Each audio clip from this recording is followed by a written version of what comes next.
students, welcome to my YouTube channel. Today we are going to start chapter number 11, Perimeter and Area of class 7th. It is an introduction video.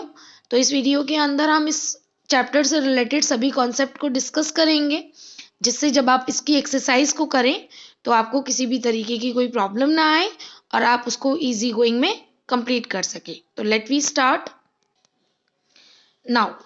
Perimeter, what is perimeter? Perimeter का मतलब होता है boundary या surrounding या fencing. ये एक figure है जिसके चारों ओर की बाउंड्रीज क्या कहलाएगी. यहां से अगर हम स्टार्ट करें ए से तो दिस इज ए से बी तक, बी से सी तक और सी से डी तक, देन डी से ए तक, यानी कि ये इसकी जो बाउंड्री है इसका सम क्या कहलाता है? हमारा पेरीमीटर. अब ये अगर एक स्क्वायर है तो आप जानते हैं स्क्वायर की चारों साइड्स इक्वल होती हैं. तो अगर ये ए है, साइड इसकी ए है, ठीक है, साइड क्या है इसकी? अगर ए है तो ये भी साइड ही होगी, ये भी साइड ए होगी, ये भी साइड ए होगी. तो पेरीमीटर ऑफ अ स्क्वायर क्या होगा हमारा? Sum of its all side, that means a plus a plus a plus a. कितना हो जाएगा? 4a. तो that means 4 multiplied by 1 side. Okay, तो ये हो गया हमारा क्या? पेरीमीटर. अब एरिया की अगर हम बात करें, एरिया क्या होता है? जो पेरीमीटर होता है वो बाउंड्री का होता है, बट जो एरिया होता है वो क्या होता है? Inner surface. जो अंदर की साइड जो सरफेस होता है हम उसको क्या बोलते हैं? उसको हम बोलते हैं एरिया. ओके, सो एरिया क्या होता है? सबका अलग अलग होता है. एरिया ऑफ अ स्क्वायर क्या होगा? एरिया में हम लेंथ और ब्रेथ लेते हैं, क्योंकि स्क्वायर की लेंथ और ब्रेथ दोनों इक्वल होती हैं. और स्क्वायर को हम किससे डिनोट करते हैं? इसको साइड से. ये भी साइड ही होती है, सारी साइड्स. तो स्क्वायर का एरिया ऑफ अ स्क्वायर क्या होता है? साइड मल्टीप्लाइड बाय साइड, या आप इसको साइड की पावर 2 यानी कि साइड का स्क्वायर भी लिख सकते हैं. ठीक है. इसी तरीके से पेरीमीटर ऑफ अ रेक्टेंगल क्या होता है? You all have to know कि व्हाट इज रेक्टेंगल. रेक्टेंगल में अपोजिट साइड्स इक्वल होती हैं. सपोज इट्स अ लेंथ, ये ब्रेथ है, ये लेंथ है और ये ब्रेथ है. अपोजिट साइड्स इक्वल हो गई. तो पेरीमीटर ऑफ अ रेक्टेंगल क्या होगा? पेरीमीटर ऑफ अ रेक्टेंगल होगा हमारा length plus breath plus length plus breath, that means 2 length और 2 ब्रेथ का सम. अगर हम इसमें से 2 कॉमन ले लें तो हमारा फॉर्मूला होगा 2 into L plus B, 2 into length plus breadth. तो ये हो गया हमारा perimeter of a rectangle. Square of a rectangle क्या होगा? Sum of its all sides. और एरिया स्क्वायर का क्या होगा? Inner area. तो साइड इंटू साइड. इसी तरीके से अगर हम area of a rectangle find करना चाहें, एरिया ऑफ रेक्टेंगल क्या होगा? इनर एरिया निकालना है हमको, तो लेंथ इंटू ब्रेथ. ये क्या होगा हमारा? Length into breath. ठीक है. अब अगर हम यूनिट की बात करें, हमको कैसे पता चलेगा? यूनिट ऑफ पेरीमीटर क्या होता है? पेरीमीटर की यूनिट होती है सिंपल यूनिट. अगर वो यूनिट सेंटीमीटर में दी है तो सिर्फ सेंटीमीटर, अगर यूनिट मीटर में दी है तो मीटर. सपोज अगर ये यहाँ पर ए की वैल्यू 4 है, 5 है सपोज, ठीक है, 5 सेंटीमीटर. सो इसका आंसर क्या होगा? 4 into 5, that means 420 centimetre, because it's a perimeter. तो पेरीमीटर की यूनिट क्या होती है? जिस यूनिट में हमको क्वेश्चन दिया जाता है वही यूनिट पेरीमीटर की यूनिट कहलाती है. बट एरिया की यूनिट क्या होती है? यूनिट ऑफ एरिया वो होता है यूनिट का स्क्वायर, या स्क्वायर यूनिट में भी हम उसको लिख सकते हैं. अब स्क्वायर यूनिट से मतलब है अगर सेंटीमीटर में दिया है तो सेंटीमीटर स्क्वायर, अगर मीटर में दिया है तो metre square. Okay, so perimeter, unit of perimeter क्या होता है? सिंपल यूनिट, सेंटीमीटर और मीटर और किलोमीटर व्हाटएवर. इसी तरीके से यूनिट ऑफ एरिया क्या होता है? यूनिट का स्क्वायर, या हम इसको स्क्वायर यूनिट भी लिख सकते हैं और सेंटीमीटर स्क्वायर या मीटर स्क्वायर में भी लिख सकते हैं. इसको हम एक एग्जाम्पल के थ्रू देखेंगे. हम पहले रेक्टेंगल के लिए फाइंड करेंगे. हम अगर पेरीमीटर ऑफ अ रेक्टेंगल निकालें, पेरीमीटर ऑफ अ रेक्टेंगल क्या होता है? 2 इंटू एल प्लस बी।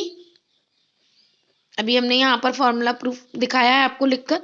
तो 2 इंटू लेंथ की जगह क्या है हमारा 6 सेंटीमीटर और ब्रेथ की जगह हमारा 3। So 2 multiplied by 9 that is 9 टू ज़ा 18 सेंटीमीटर में। यूनिट कितनी आएगी हमारी? सेंटीमीटर में। अगर हम एरिया निकालें इसका, एरिया ऑफ अ रेक्टेंगल क्या होता है? L into B. एल यानी कि 6 सेंटीमीटर, ब्रेथ यानी कि 3 सेंटीमीटर। सो 6 3 ज़ा 18 और जब सेंटीमीटर का सेंटीमीटर में मल्टीप्लाई करते हैं तो सेंटीमीटर की पावर 2। ठीक है, तो ये तो हमारा हो गया एरिया रेक्टेंगल का पेरीमीटर और रेक्टेंगल का एरिया। अब बात करते हैं स्क्वायर की। हियर इज अ स्क्वायर जिसकी सारी साइड्स कितनी है? 5 सेंटीमीटर। अगर हम पेरीमीटर ऑफ अ स्क्वायर निकालें, पेरीमीटर ऑफ अ स्क्वायर क्या होता है? 4 इंटू वन साइड। तो 4 इंटू वन साइड में साइड कितनी दी हुई है हमारी? 5। तो 5 4 जो 20 सेंटीमीटर। ये सब सेंटीमीटर में है यूनिट। और अगर हम एरिया की बात करें तो एरिया ऑफ अ स्क्वायर होता है side into side, side multiplied by side. That means 5 multiplied 5 centimetre multiplied by 5 centimetre. 5 5 जो 25। जब सेंटीमीटर का सेंटीमीटर में मल्टीप्लाई करते हैं तो वो आता है सेंटीमीटर स्क्वायर। इसलिए एरिया की यूनिट हमेशा स्क्वायर होती है और पेरीमीटर की यूनिट क्या होती है? सेंटीमीटर होती है। Okay, now let's come to the next topic. Next figure is parallelogram. Parallelogram क्या होता है हमारा? दो एक ऐसा 4 साइडेड फिगर जिसकी अपोजिट साइड्स पैरेलल होती है, यानी कि ये वाली साइड इसके पैरेलल होगी और ये अपोजिट साइड इसके पैरेलल होगी। तो एरिया ऑफ अ पैरेललोग्राम क्या होता है? Base into height. ओके, अब हाइट, ये जो स्लेंट लाइन होती है, ये स्लेंट लाइन हाइट कभी नहीं होती। हाइट हम कैसे निकालते हैं? हम जो बेस होता है, this is the base, base के अपोजिट जो वर्टेक्स होता है उससे हम एक परपेंडिकुलर लाइन डालते हैं। परपेंडिकुलर लाइन मतलब 90 डिग्री के एंगल पे हम जो हाइट लाइन ड्रॉ करते हैं वो हमारी क्या कहलाती है? हाइट कहलाती है। कभी भी स्लेंट लाइन हाइट नहीं होती, हमेशा परपेंडिकुलर लाइन ही हाइट होती है। जब आपकी हाइट को मेजर किया जाता है तो आपके टीचर या आपके डॉक्टर आपको दीवार के बिल्कुल स्ट्रेट खड़ा करते हैं, जिससे आपकी हाइट पता चलती है। तो जब हम 90 डिग्री के एंगल पे खड़े होते हैं तो ये जो हमारा फिगर होता है ये हमारी हाइट कहलाती है। तो एरिया क्या होता है पैरेललोग्राम का? Base into height. ओके, और उसकी यूनिट क्या होती है? सेम एरिया की यूनिट वही होती है, यूनिट स्क्वायर या सेंटीमीटर स्क्वायर और द मीटर स्क्वायर। जो भी हो, जो भी यूनिट दी होती है वो इसका स्क्वायर होती है। That is called the area of the parallelogram. Okay, the next topic is triangle. अब एरिया ऑफ अ ट्राइंगल क्या होता है? एरिया ऑफ अ ट्राइंगल होता है 1/2 base into height. Base into height. ठीक है, आपको पता है ट्राइंगल की शेप कैसी होती है? ये। ठीक, अब ये तो हो गया बेस ट्राइंगल का। हाइट ये स्लेंट लाइन है, ये हाइट नहीं होगी। हाइट क्या होगी? यहां से perpendicular, that is called the height. तो 1/2 क्यों? आपको पता है कि अगर हम एक पैरेललोग्राम ड्रॉ करें और उसके डायगोनल को अगर हम मिला दें तो इसके अंदर से कितने ट्राइंगल्स बन जाते हैं हमारे? एक ये ट्राइंगल, एक ये ट्राइंगल। तो 2 ट्राइंगल बने। 2 ट्राइंगल का एक पार्ट लिया तो 1/2 बेस इंटू हाइट। ये होता है एरिया ऑफ अ ट्राइंगल। अगर वहीं पर अगर हम रेक्टेंगल के अंदर कोई रीजन है, रेक्टेंगल के अंदर कोई ट्राइंगल फॉर्म हो रहा है, सपोज दिस, तो ये क्या कहलाएगी? ये हाइट होगी। Height is equal to base breadth of a rectangle, और बेस तो हमारा है ये जो लेंथ है। अगर हम एरिया ऑफ अ रेक्टेंगल की एरिया ऑफ अ ट्राइंगल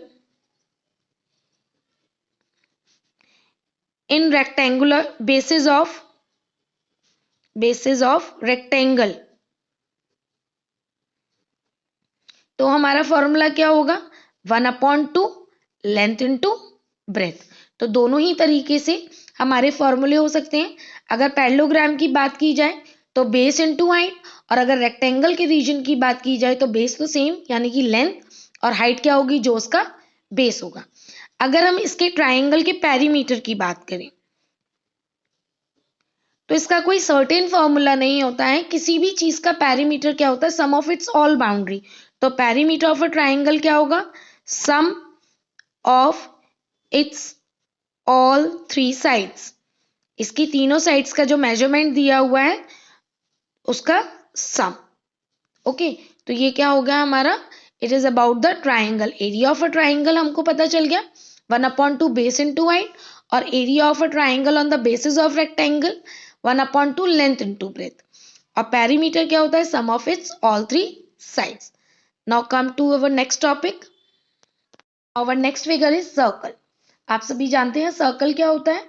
तो सर्कल का हमारी बाउंड्री को क्या कहते हैं हम सर्कमफ्रेंस कहते हैं। तो बाउंड्री दैट मीन्स पेरीमीटर। तो पेरीमीटर ऑफ अ सर्कल क्या होता है सर्कमफ्रेंस। इसका सर्कमफ्रेंस होता है जिसका फॉर्मूला होता है 2πr। अब आपको पता है कि इट्स अ रेडियस, ये रेडियस होता है। और डायमीटर क्या होता है रेडियस का डबल होता है। डायमीटर क्या होता है हमारा 2r यानी कि d। तो हम इसकी जगह 2 और r की जगह हम पाई d भी लिख सकते हैं। तो सर्कमफ्रेंस क्या होता है एक सर्कल का पाई d भी हो सकता है और 2πr भी हो सकता है। अगर आपको डायमीटर दिया हुआ है तो सिंपल पाई और d लिख दीजिए। अगर r की वैल्यू दी है तो उसमें 2 मल्टीप्लाई करके भी लिख सकते हैं। एरिया ऑफ अ सर्कल क्या होता है πr²। ये सर्कल का एरिया होता है πr², जिसमें पाई की कांस्टेंट वैल्यू होती है यूनिवर्सल वैल्यू ऑफ पाई। वैसे क्वेश्चन में आपको दिया जाता है, अगर नहीं दिया जाता तो या तो 22/7 रखते हैं या 3.14 रखते हैं। ये इसकी यूनिवर्सल वैल्यू है पाई की। तो हम क्या करते हैं जहां पर भी हमको पाई की वैल्यू की नीड होती है हम अपनी तरफ से क्वेश्चन में दिया हो या ना दिया हो, अगर हमें नीड है तो हम अपनी साइड से 22/7 या 3.14 लिख सकते हैं। कहां पर कौन सी वैल्यू आएगी जैसे जैसे क्वेश्चंस आएंगे वैसे वैसे आपको हम क्लियर करेंगे। Now the next is perimeter of a semi circle. Semi circle क्या होता है सर्कल का हाफ। तो ये क्या कहलाएगा इसका डायमीटर। अब ये सर्कल है तो सर्कल का कि πr, सर्कल का सर्कमफ्रेंस क्या था हमारा 2πr। जब आधा हो गया तो हाफ हो गया πr रह गया। ठीक है, ये तो हो गया हमारा कितना πr, यहां से यहां तक का डिस्टेंस हो गया हमारा πr। और d को ऐड करेंगे बिकॉज सम अप होता है sum of its all side sum of the boundary plus diameter, तो πr प्लस d। ये क्या हो गया हमारा perimeter of a semi circle. अगर हम area of a semi circle निकालेंगे तो सर्कल के एरिया का हाफ हो जाएगा दैट मीन्स 1/2 πr²। तो that is the semi circle का एरिया। अब हमारा नेक्स्ट टॉपिक है जो हमारे पास जो और क्वेश्चंस आते हैं इससे रिलेटेड वो इस तरीके से आते हैं कि सपोज आपके पास ये एक सर्कल है और इसके अंदर आपको दूसरा सर्कल दिया हुआ है। इस सर्कल की रेडियस आपको दी हुई है सपोज 2 सेंटीमीटर और बाहर का जो पाथ का एरिया है दैट इज 3 सेंटीमीटर। तो आपसे ये जो रेस्ट ऑफ द पार्ट है, ये जो एरिया है जिसको हमने शेड किया है, इसका आपसे एरिया पूछा जाएगा। इसका एरिया कैसे निकालेंगे हम, जो हमारा स्मॉलर सर्कल है तो उसके लिए हम क्या करेंगे रेडियस ऑफ स्मॉलर सर्कल, ये क्या है हमारे रिलेटेड क्वेश्चंस हैं। द चैप्टर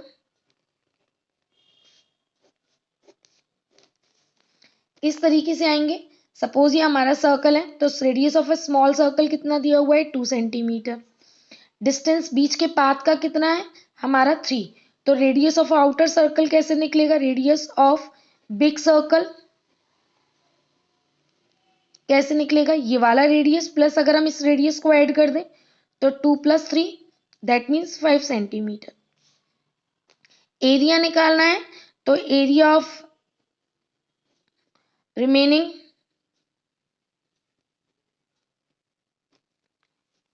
पार्ट, ये जो रिमेनिंग पार्ट है इसका एरिया निकालने के लिए क्या करेंगे, एरिया ऑफ बिग सर्कल